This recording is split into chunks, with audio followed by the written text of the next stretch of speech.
ডিম আলু দিয়ে ডালনা দেখতে দেখুন কি দারুণ লোভনীয় হয়েছে। আমি এটা গরম ভাতের সঙ্গে পরিবেশন করে দেব, খেতেও কিন্তু অসাধারণ লাগবে। দেখতে থাকুন আমার রেসিপিটা আমি কিভাবে বানিয়েছি। যদি ভালো লেগে থাকে তাহলে আমার চ্যানেলে লাইক, শেয়ার, কমেন্ট ও সাবস্ক্রাইব করে দেওয়ার অনুরোধ রইল। নমস্কার বন্ধুরা, কুকিং অর্পিতাতে আপনাদের সবাইকে স্বাগত জানাই। আশা করি আপনারা সবাই ভালো আছেন। আমি আজকে বানাচ্ছি ডিম আলুর ডালনা। সিম্পল একটা রান্না, ডিম যারা খেতে পছন্দ করে তাদের কিন্তু এই রেসিপিটা খুবই ভালো লাগবে। দেখতে থাকুন আমি কিভাবে বানাই। যদি আমার এই রেসিপিটা ভালো লেগে থাকে তাহলে আমার চ্যানেলে লাইক, শেয়ার, কমেন্ট ও সাবস্ক্রাইব করে দেওয়ার অনুরোধ রইল। আমি এখানে ডিম নিয়েছি, আমি এখানে 5টা ডিম নিয়েছি, আর একটা আমি বড় সাইজের আলু নিয়েছি। আমি আলুটা কিন্তু কেটে পরিষ্কার করে ধুয়ে নিয়েছি। আমি এরপরে ডিমটাকে সেদ্ধ করে নেব। কড়া বসিয়ে দিয়েছি, কড়াইতে জল দিয়েছি। আমি ডিমগুলো এবারে একে একে দিয়ে দেবো।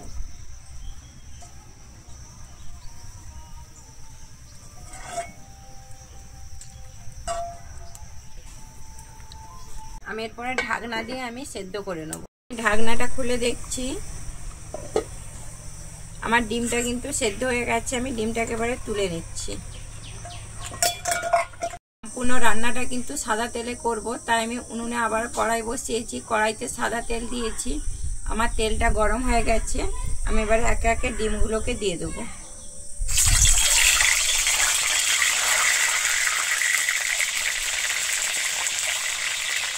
আমি ডিমের উপরে দিয়ে দিচ্ছি অল্প পরিমাণে হলুদ, আর দিচ্ছি আমি একটু লঙ্কার গুঁড়ো, আর দিচ্ছি আমি অল্প পরিমাণে লবণ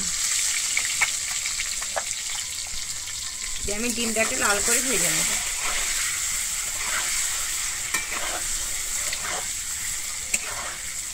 আমার ডিমটা কিন্তু ভাজা হয়ে গেছে। আমি এর থেকে কিন্তু লাল করে ভাজবো না। আমি এরপরে ডিমটাকে তুলে নিচ্ছি।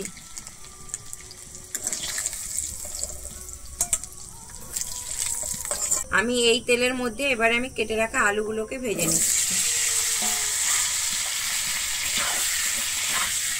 আলুটা কিন্তু আমি খুব সুন্দর লাল করে ভাজবো। আলুটা লাল করে ভাজলে কিন্তু খেতে খুবই ভালো লাগে। আমি আলুটা খুব সুন্দর লাল করে ভেজে নিয়েছি। আমি এরপরে আলুটাকে তুলে নিচ্ছি।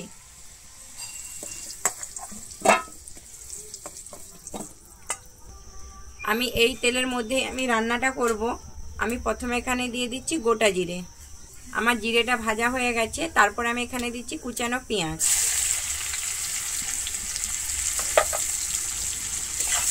এর মধ্যে এবারে দিয়ে দিচ্ছি সামান্য পরিমাণে চিনি, যাতে পেঁয়াজের কালারটা চেঞ্জ হয়ে যায়।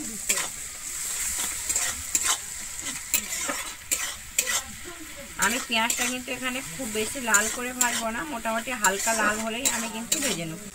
আমার পেঁয়াজটা কিন্তু খুব ভালোভাবে এখানে ভাজা হয়ে গেছে। আমি এরপর এখানে দিয়ে দিচ্ছি আদা রসুন বাটা। আমি আদা রসুন বাটাটা কিন্তু দিয়ে খুব ভালোভাবে কষিয়ে নেব, যতক্ষণ না আমার রসুনের কাঁচা গন্ধটা যাচ্ছে।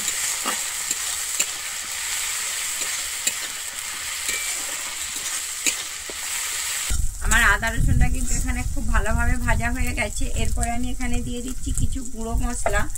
আমি এখানে দিচ্ছি ঝাল লঙ্কার গুঁড়ো। ঝালটা অবশ্যই আপনারা আপনাদের পরিমাণ অনুযায়ী দেখে দেবেন। আমি এরপরে দিচ্ছি কাশ্মীরি লঙ্কার গুঁড়ো কালারের জন্য, আর দিচ্ছি আমি অল্প পরিমাণে জিরের গুঁড়ো দিয়ে আমি আবারও খুব ভালোভাবে একটু কষিয়ে নেব।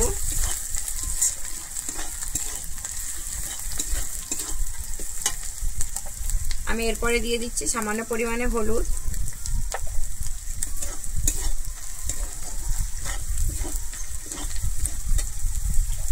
আমি এরপরে এখানে দিয়ে দিচ্ছি 4টা চেরা কাঁচা লঙ্কা।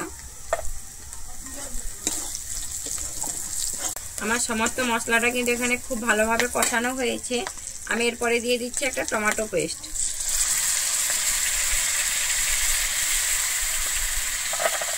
আমি টমেটো পেস্টটা কিন্তু দিয়ে খুব ভালোভাবে কষিয়ে নেব। আমার টমেটোটা কিন্তু খুব ভালোভাবে এখানে কষানো হয়েছে। আমি এরপরে দিয়ে দিচ্ছি একটু সামান্য পরিমাণে জল।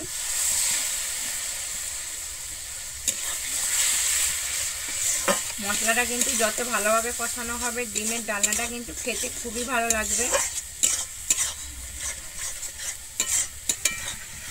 আমি কিন্তু মশলার উপরে আবারও একটু জল দিয়ে দেবো।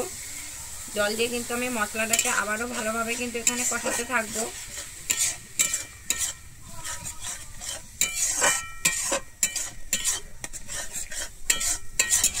আমার মশলাটা কিন্তু খুব ভালোভাবে এখানে কষানো হয়েছে। আমার মশলা থেকে তেল ছাড়তে আরম্ভ করেছে। আমি এরপরে দিয়ে দিচ্ছি ভেজে রাখা আলুগুলো। আমি আলুটা দিয়ে কিন্তু মশলার সঙ্গে আমি 1 মিনিটের মতো কষিয়ে নেব।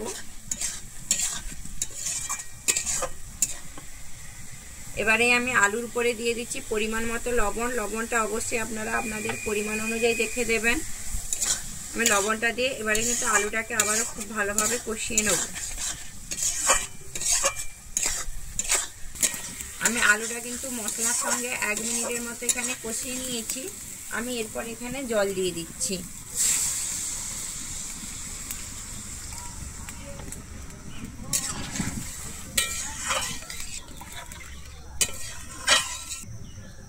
আমি এরপরে কিন্তু ঢাকনা দিয়ে আমি হতে সময় দেবো এখানে 1 থেকে 2 মিনিটের জন্য হালকা আছে।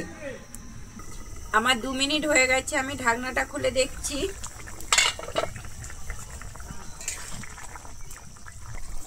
আমার কিন্তু আলুটা এখানে খুব ভালোভাবে সেদ্ধ হয়ে গেছে। আমি এরপরে এখানে দিয়ে দিচ্ছি ভেজে রাখা ডিমগুলো। আমি ডিমটা দিয়ে খুব ভালোভাবে মিশিয়ে নেব। আমি এরপরে উপর থেকে দিয়ে দিচ্ছি গুঁড়ো গরম মশলা। গুঁড়ো গরম মশলাটা দিয়ে আমি আবারও খুব ভালোভাবে এখানে মিশিয়ে নেব।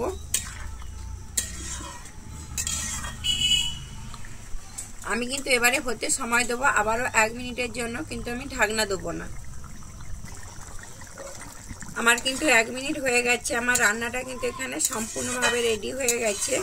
যদি আমার এই রেসিপিটা আপনাদের ভালো লেগে থাকে তাহলে আমার চ্যানেলে লাইক, শেয়ার, কমেন্ট ও সাবস্ক্রাইব করে দেওয়ার অনুরোধ রইল। আমি এবারে নামিয়ে নিচ্ছি।